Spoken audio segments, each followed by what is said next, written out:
नमस्कार।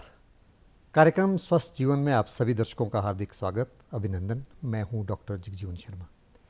दर्शकों, स्वस्थ और सुंदर दांत हमारी चेहरे की सुंदरता में चार चांद लगा देते हैं। फिर बात चाहे बच्चों के दांतों की हो या बड़ों की। अगर स्वस्थ और चमकती दमकती दंत पंक्तियाँ हों तो अनायास ही आप सबका ध्यान आपकी तरफ खिंच जाता है। लेकिन दर्शकों, दांतों के बारे में बचपन से बच्चे से लेकर बीमारियों के बारे में जानना और उनकी देखभाल करना बहुत ज़रूरी है। और आज हमारा कार्यक्रम का जो विषय है वो भी यही है कि बच्चों में जो दांतों से संबंधित रोग होते हैं वो कौन कौन से रोग होते हैं और उनका उपचार कैसे संभव है। ये बहुत महत्वपूर्ण है, इसलिए आज जो इस विधा पे हमारे साथ जो जानकारी साझा करने के लिए एक्सपर्ट मौजूद हैं वो भी इसी विषय के एक्सपर्ट हैं। आइए उनसे मैं आपका तारुफ कराऊं। हमारे साथ एक्सपर्ट मौजूद हैं डॉक्टर आशीष जस्टा। डॉक्टर आशीष, आपका बहुत बहुत स्वागत।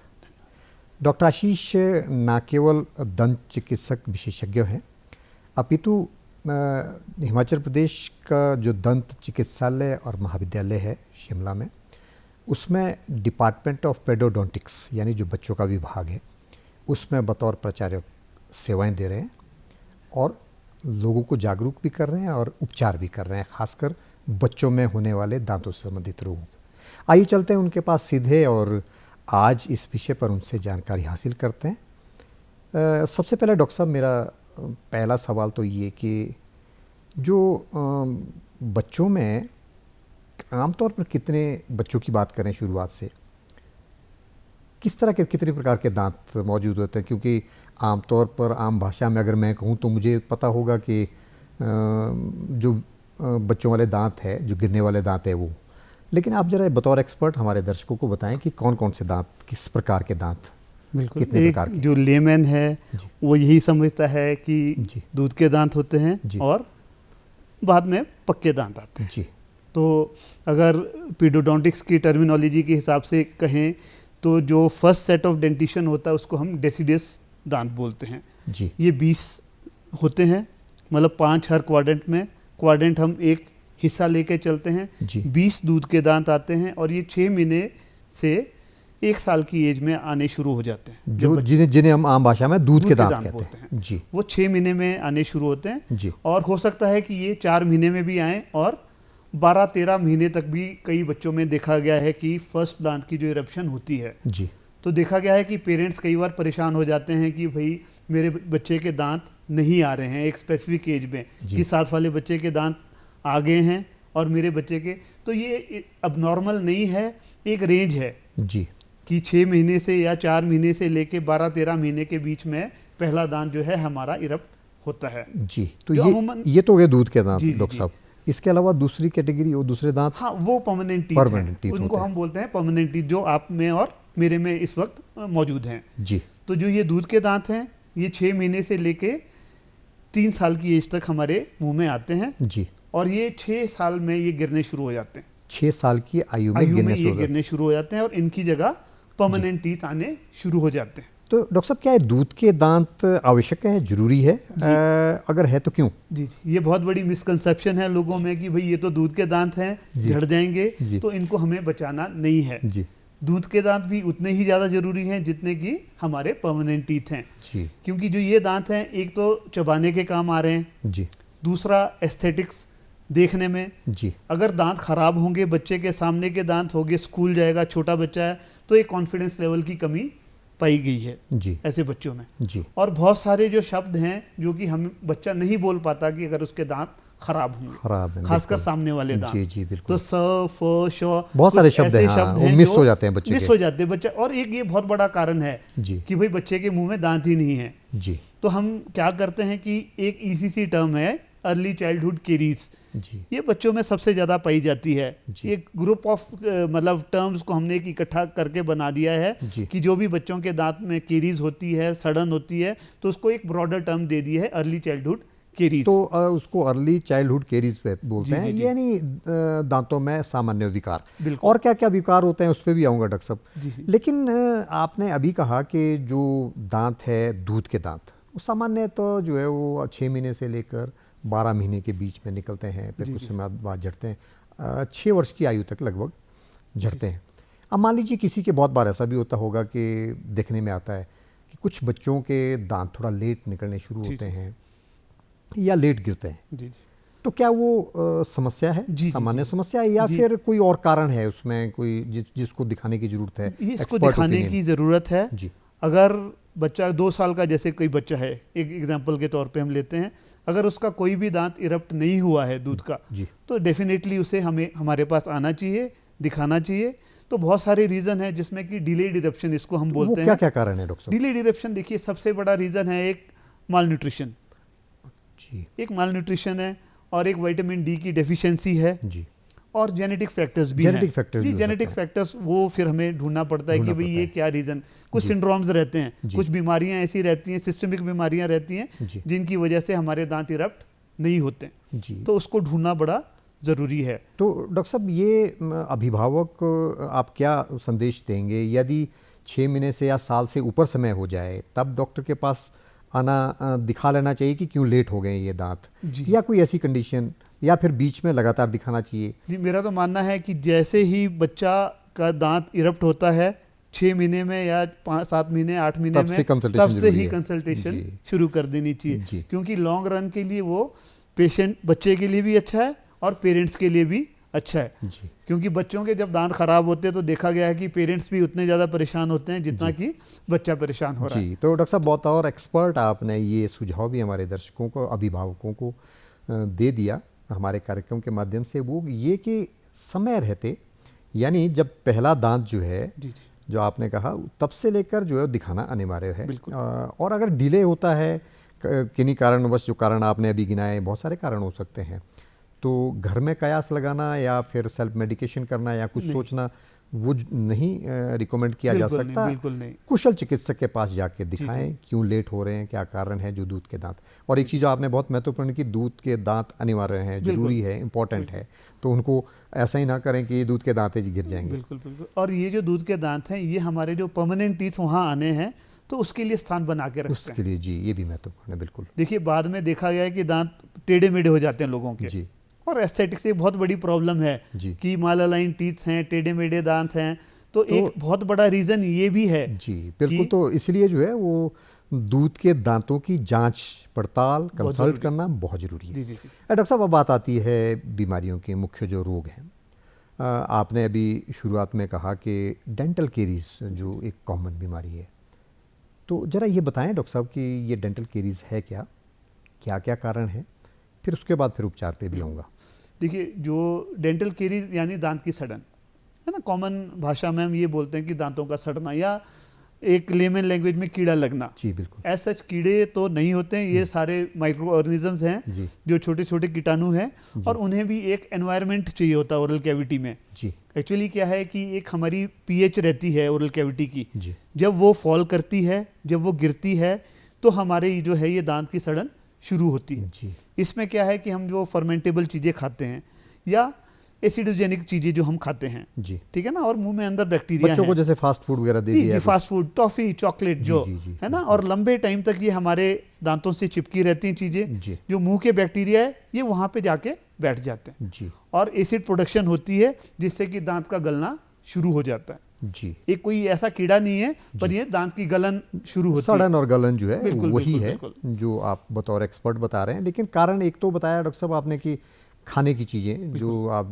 जैसे आपने कोई चिपकने वाले पदार्थ खा लिए, फर्मेंटेड जो कार्बोहाइड्रेट्स हैं वो है ना, और एरिएटेड ड्रिंक्स जो है जी, जो हम लोग पीते हैं, जो बच्चे अमूमन पीते हैं, या जो जिसमें भी मीठा ज़्यादा डल रहा है, या वो दूध है या ड्रिंक्स हैं, जो भी चीज़ हमारे दांत से चिपकी रह जा रही है, तो उससे केरीज होने के चांसेस ज़्यादा। एक तो ये कारण है डॉक्टर साहब, और भी कोई कारण इसके अलावा? सबसे मेन कारण यही है जी। और दूसरा कारण ये है कि अगर हम उसकी सफाई ना करें जी, बिल्कुल, अगर हम उसको साफ कर दें तो वो केरीज डेवलप नहीं करती, उसको भी टाइम लगता है जी, केरीज होने में टाइम लगता है। जो साफ कैसे करना है, ब्रशिंग हैबिट्स क्या है, उस पर भी मैं आऊँगा डॉक्टर साहब। लेकिन एक और सवाल जहन में आता है, बच्चे बहुत बार जो है, छोटे बच्चों को बॉटल से दूध पिलाया जाता है, रात रात भर भी मुंह में डाल के सोने की हैबिट्स ऐसी बन जाती है बच्चों की, क्या वो भी कारण हो सकता है? जी जी, ये एक बहुत बड़ा कारण है, इसको हम नर्सिंग बॉटल केरीज बोलते हैं जी। तो मेरा परामर्श तो ये है कि अगर माएँ या बाप जो भी अगर बच्चे को दूध पिला रहे हैं बॉटल से, तो दांतों को साफ कर देना चाहिए।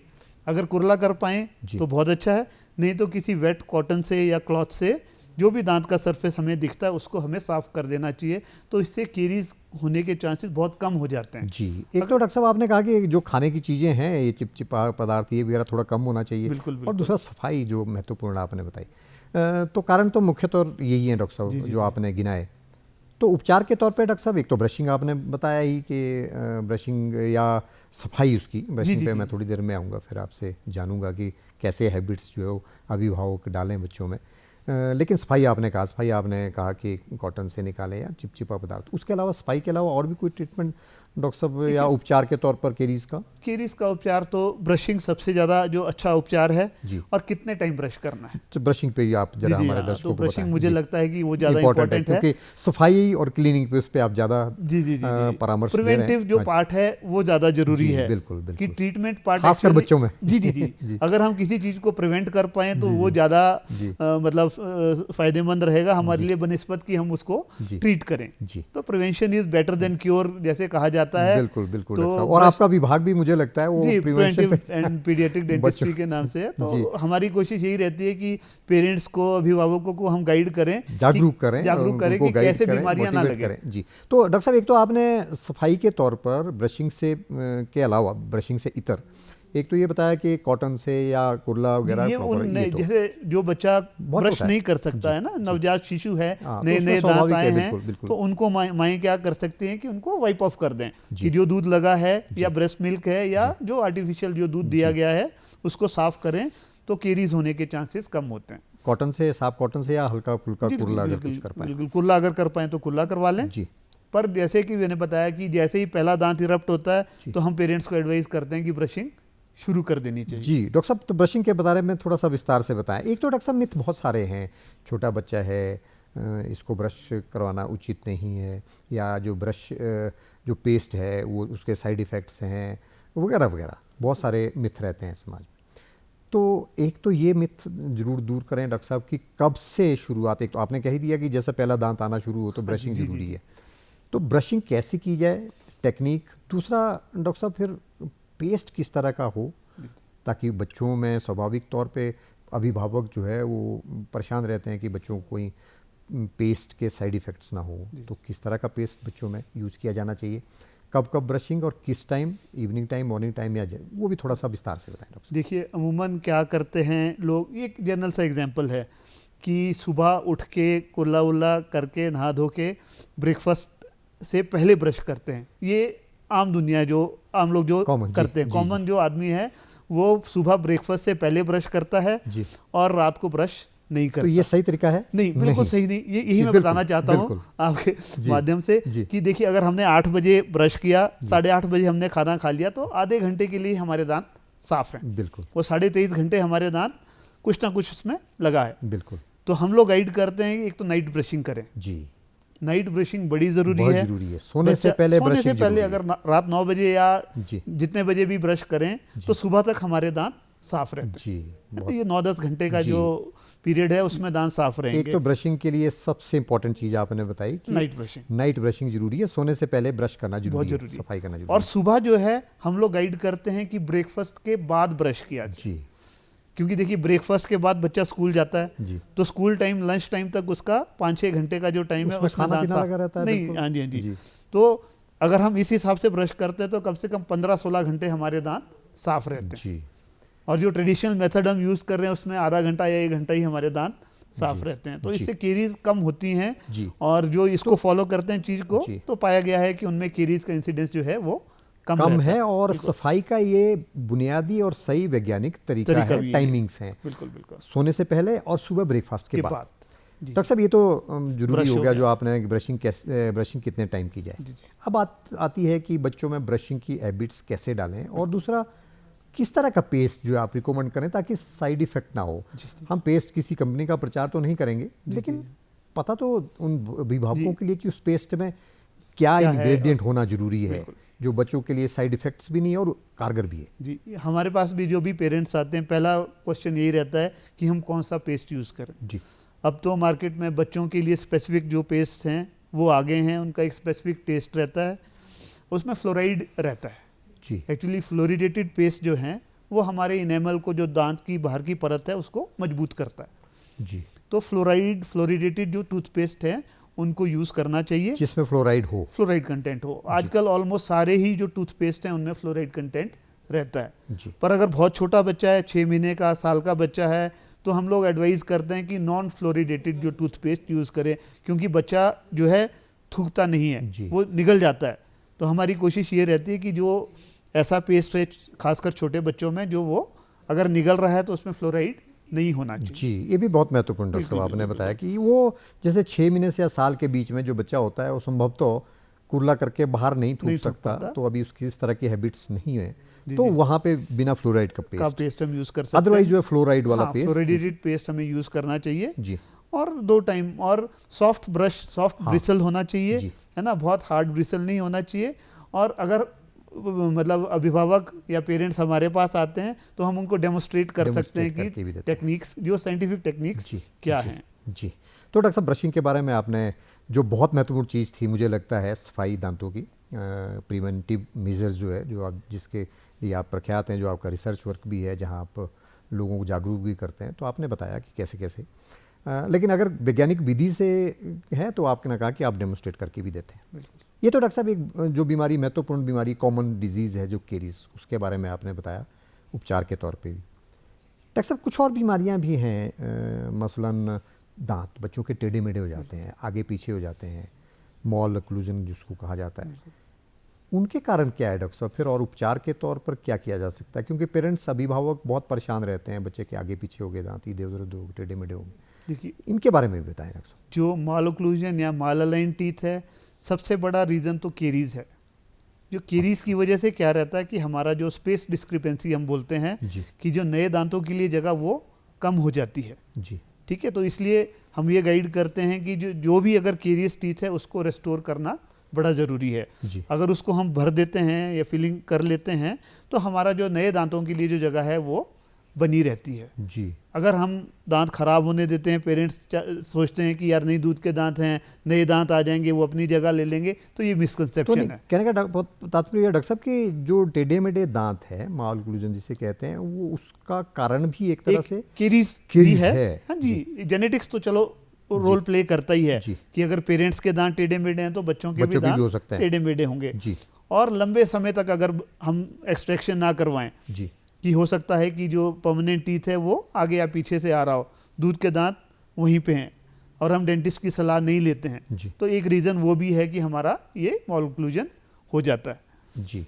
और एक स्पेसिफिक एज है कि अगर हमारे पास पेशेंट जल्दी आता है तो हम जो लंबा ट्रीटमेंट है, जो कि तारें जैसे हम बोलते हैं ऑर्थोडोंटिक्स है, तो उससे हम काफ़ी हद तक बच सकते हैं जी। तो हम लोग चाहते हैं कि पेरेंट्स हमारे पास अगर जरा भी टेढ़े मेढ़े दांत है तो हमारे पास समय आए, रहते आपके पास जी समय रहते आए, तो हम उनको गाइड कर सकें कि भाई क्या हमने ट्रीटमेंट करनी है और उसका फ़ायदा वो उठा सकते हैं जी। तो ट्रीटमेंट के उपचार के तौर पे डॉक्टर साहब आपने कहा कि एक तो सबसे महत्वपूर्ण तो ये है कि केरीज ना हो, इसका ध्यान रखा जाए, और दूसरा टेढ़े मेढ़े अगर दांत है तो शुरुआत में ही, प्रारंभिक स्थिति में ही, अवस्था में ही वो आपके पास आए, बिल्कुल, ताकि आप उपचार करना शुरू करें। बिल्कुल, हम उनको गाइड कर सकें जी कि कौन से दांत हमने एक्सट्रैक्ट करने। कुछ ऐसा रहता है, कई बार ऐसा रहता है कि हमें समय से पहले कुछ दांतों को एक्सट्रैक्ट करना पड़ता है, निकालना भी पड़ता है, ताकि वो दांतों के अलाइनमेंट के लिए वो ज़रूरी रहता है। तो अगर हमारे पास आएंगे तो हम उनको अच्छे से गाइड कर पाएंगे जी। डॉक्टर साहब, फिर एक कारण आपने और कहा कि वो तो आनुवंशिक हो सकता है, उसमें भी समय रहते, क्योंकि अगर पेरेंट्स के तो बच्चों के भी हो सकते हैं, बिल्कुल, पर उसमें भी आपने कहा कि समय रहते जो है वो जी, उपचार आजकल हर चीज़ का उपचार है जी, तो हम प्लान कर सकते हैं, ट्रीटमेंट प्लान कर सकते हैं और लंबे टाइम तक उसका हमारी देख रेख में बच्चा रहेगा। तो उसका जब बड़ा होगा, 13-14 साल तक जब बच्चा पहुंचेगा, अगर हमें लगेगा कि उसे ऑर्थोडोंटिक्स ट्रीटमेंट की फिक्स तारों की ज़रूरत है तो हम वहाँ रेफ़र कर देते हैं, वरना हम अपने पास ही पीडोडोंटिक्स में उसका इलाज कर लेते हैं जी। डॉक्टर साहब, इसके अलावा बच्चों में, जो कि बच्चों को अभिभावक जब तक प्रेरित नहीं करेंगे, गाइड नहीं करेंगे, तब तक बच्चे तो अपने हिसाब से हैबिट्स बना लेते हैं। ओरल हैबिट्स की मैं बात कर रहा हूँ, वो कौन कौन सी ओरल हैबिट्स हो सकती हैं जो बच्चों के दांतों के स्वास्थ्य के ऊपर दुष्प्रभाव डाल सकती हैं और उनसे बचने के लिए क्या क्या किया जा सकता है। ओरल हैबिट्स के बारे में, बच्चों के चाइल्ड हैबिट्स के बारे में भी थोड़ा सा बताएं।